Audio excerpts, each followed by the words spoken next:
Hello everybody, it is Big Nicky Fresh, and today we are going to be talking about ghost stories with Big Nicky Fresh, my personal experiences with ghosts, how I feel about them, and things similar.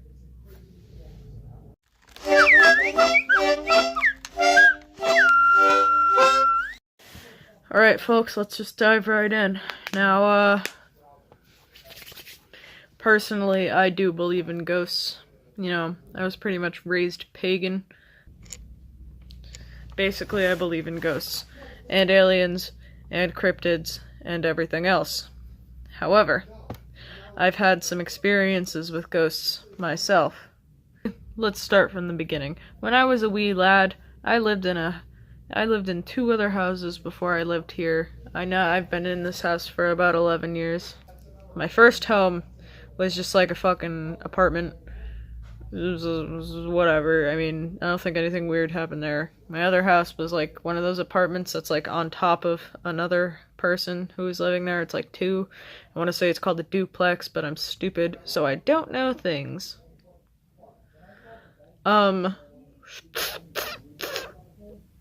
Yeah, so that house, I think I got possessed in that house, because I would sit in my bedroom and pick at my wall for like hours and hours and hours until my wall was just like fucking bare.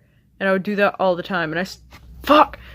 I still don't know why I did that, I just know that I did. And I was like obsessed with it. Like out of nowhere I'd be like, fuck, it's time to pick the wall, guys. Which could be me being mentally ill, but at the same time a ghost could have done it. Anyway, that house kind of fucked me up. I remember one day my parents were arguing, because, you know, parents do that. They were yelling about money. And all of a sudden, my dad's lighter flew off the fucking counter and smashed into the fucking wall. That wasn't it. That was not it. My father used to have dreams in that house, about the attic. These really fucked up nightmares of these people in the house, and they'd be like, hey, go upstairs, and there'd be a dead man hanging in the attic. Now, about that attic, I've got news. That attic, was all pink and weird looking, and there was like nothing in there except for like a chair and an old fucking high chair that children would sit in, but it was all like rusty and like metal and fucked up looking. Apparently, according to the person who leased the house, apparently a man did kill himself up there. My dad would have dreams about it all the time. In that very house, my dad also saw the chupacabra for the second time. Now, about the chupacabra. The first time my dad saw the chupacabra, he was driving with a friend in the dark in a car, and yes, they were sober. And this fucking animal jumped out in front of their car, and it was hairless, bro. And he explained it to me as the body of a dog with the head of a cat and a weird fleshy tail, and it looked really fucked up, and I wish he could draw it for me, but he won't. Anyway, basically it didn't look like an animal. It looked more like something that could eat you and kill you at the same time. Fast forward many years, we are living in this duplex apartment house, and I'm playing in the backyard, and he's sitting there smoking, and this fucking animal that he came into contact with jumps out of, there were woods behind like a thick ass woods behind our house, and this fucking animal jumps out of the woods, comes out of nowhere, and just staring at him, and every time he moves forward, the thing moves back. So that was a whole fucking thing. Anyway, that was my first house, you know, to start off with my ghost experiences. Dude killed himself in the house. I saw it when I was younger and fucking kept puking in the bathrooms at like 4 in the morning. And lighters were flying around, and there was a baby chair and the chupacabra. So my first experiences were with the chupacabra and a dead person.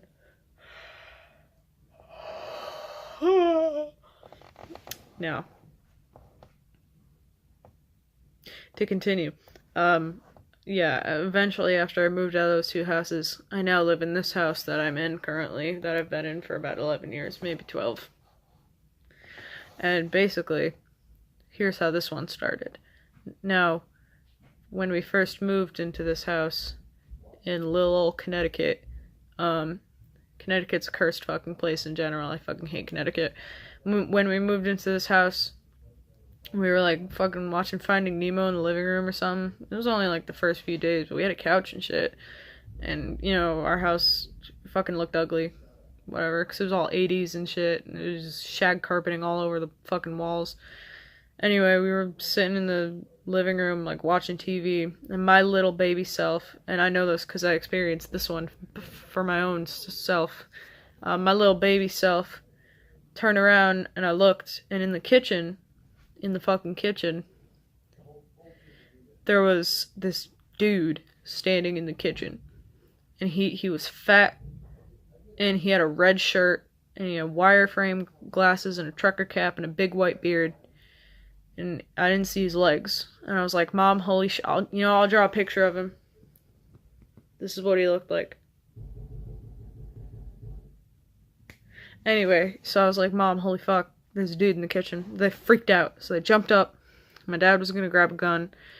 Fucking no one was in the house. Like, they checked the house, and they were like, you're tripping, little man. And I was like, Fast forward a little bit, shit was getting weird.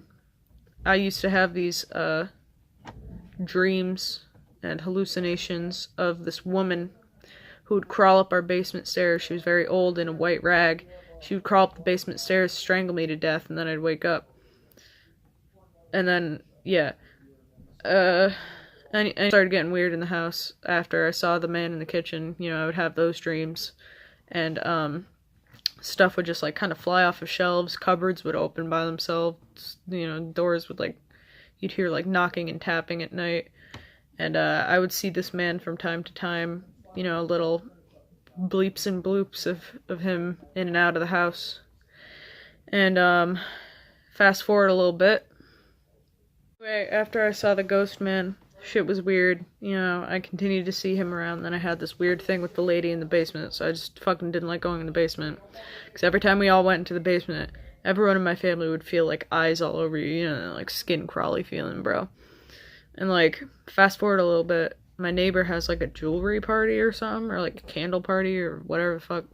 I didn't go, but my mom went, and she was talking to them, she was like, bro, my child saw some homeboy sitting in our kitchen, and, like, weird shit keeps happening in the house, and the neighbor, like, pauses for a minute and goes, yo, that's George. And we're just like, my mom was like, the fuck are you talking about? And she was like, yeah, a dude named George died in your fucking house. He died in, like, one of the rooms, and it was at the time, it was my brother's room, so that's when shit started getting fucking weird, because my mom comes home freaking out, and, you know, again, I was like, we're pagans, so she, like, cleanses the house, and she, I think, if I remember correctly, she had some seance lady over, and they were like, hello, spirit, you can be here, just, like, don't bother us, or whatever, you know, and that was pretty much the end of that. I mean, nowadays, I still kind of see him around, and, like, see certain stuff and whatever, but it doesn't end, because there's also the lady in the basement. The lady in the basement, I continue to feel uncomfortable about. Now, I went down there one time, with my brother, and I decided to contact whatever was down there, because I do that. So I whipped out my tarot cards, and my pendulum, and some candles, and I was like, hey, homeboy, what's going on? And, you know, I was talking to her, and apparently she was a mother, and she had some kids, and I was like, hey, if you're here, can you show yourself? And there was this massive bang, and something crashed onto the floor in the basement, and I was like, nope. So we ran upstairs screaming. Fast forward a little bit, I'm, like, explaining this shit to someone. My dad goes, yeah, I heard that a lady killed her kids and cemented them into the floor down there, and I was like, what the fuck? And that was pretty much the rest that I did with her. I don't go into the basement anymore. She makes me stressed. We keep it locked. We have a deadbolt on it. Anyway, fuck basement lady. She's the worst. Moving on to the teddy bear incident. The teddy bear incident still makes me stressed because I still own it. So long story short, when I was a wee lad, I used to do something called bowling club because I didn't have any friends and I was a loser. And that's what you did if you were a loser with no friends. You did bowling club. And it was like something in my school, and a bus would pick you up, and you'd go to the fucking local bowling alley, and you'd bowl. Now, over at bowling club, there was this old woman, I'm talking like 90s, and she used to go and, like, have a table set up, And if you ever got a strike or a spare in bowling, she would give you like a little toy off of her table for free. And I was like, yeah, I really want a teddy bear. So I would try my hardest to get a strike or a spare every single time. And it happened twice. And the first time I got a strike, all the teddy bears were taken. So I took this fucking clown doll, and I wish I still had it. I think I burned it. It was really bad looking. Anyway, the second time, there was a teddy bear, and I was like... So I got the teddy bear, and I brought it home. And I was like, yeah, teddy bear. So I would leave it in my bed at night, and I would cuddle that little shit so hard. And, once you bring home a toy, it, like... A child is like, yeah, for like 2 days, and then after that they're like, alright, whatever, we'll put it in the fucking bin. So I used to put it fucking next to my bed at night, like on the floor. And I'd wake up. Holy shit.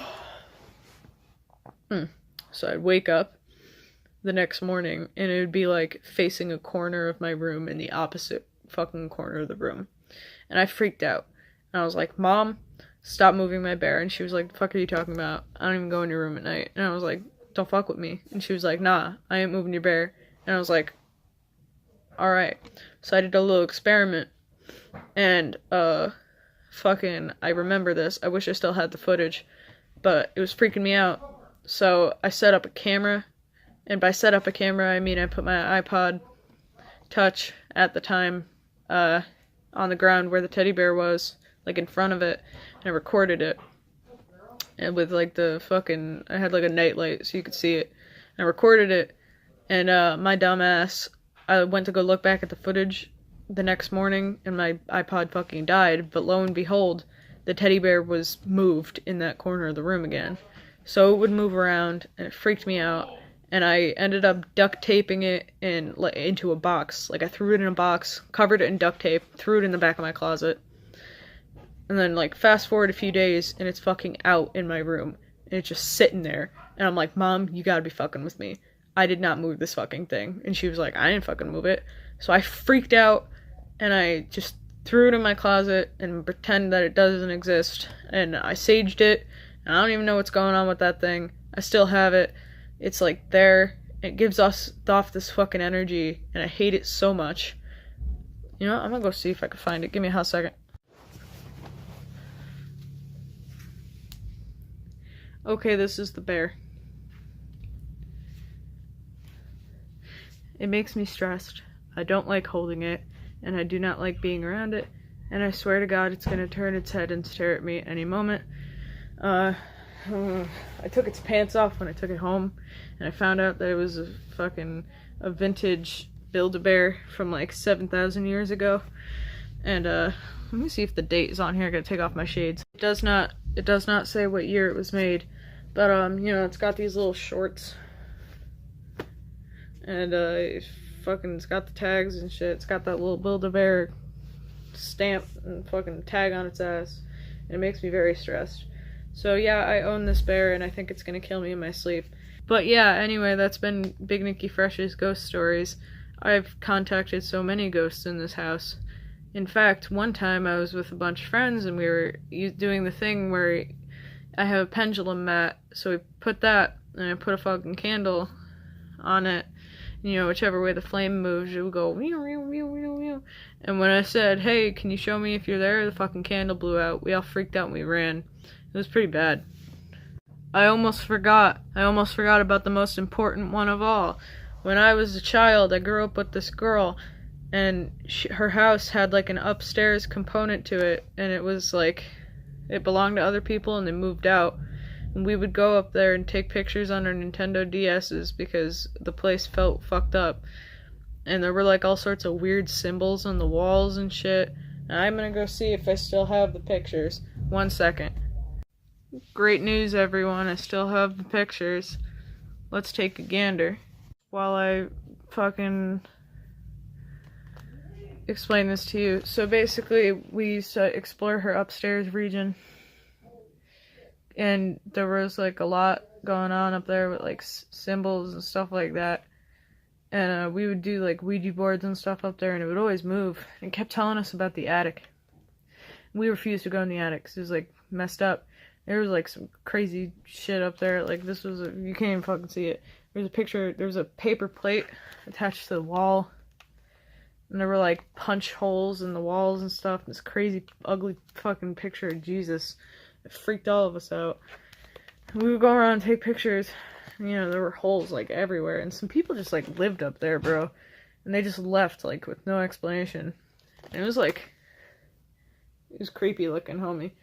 So, you know, we used to take pictures in there and do Ouija boards and shit. We would always get responses, and they were like, hey, go to the attic. And we were like, alright. And we went up there one time, and it was like hot as shit. Except for like some parts of it were like cold where the vents were and stuff. And we were like, alright, whatever. Except it was all empty except for one window up there. And there was this big iron box. And we were like, we never opened the box, which I regret. We ended up going back downstairs because it felt real fucking gross. And I remember one day we were up there,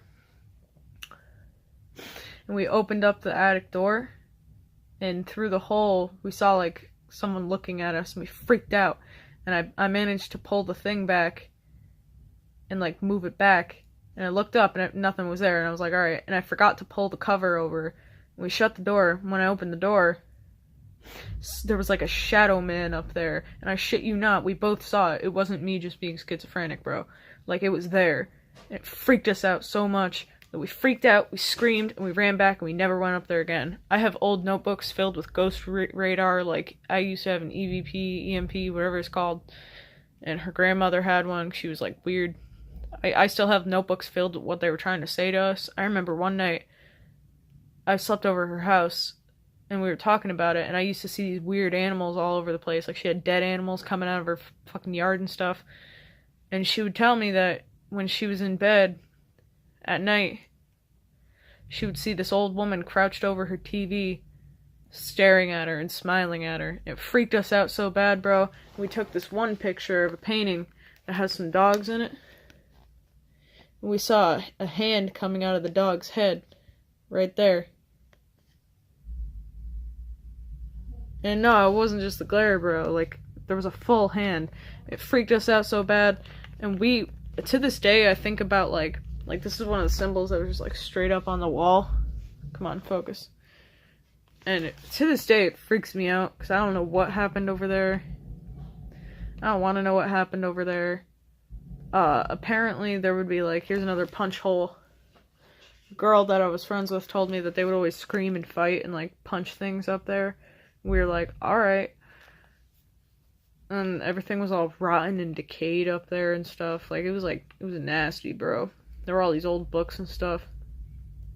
So that was my third experience, or fourth if you want to count both of the ghost dudes in my home experience with ghosts.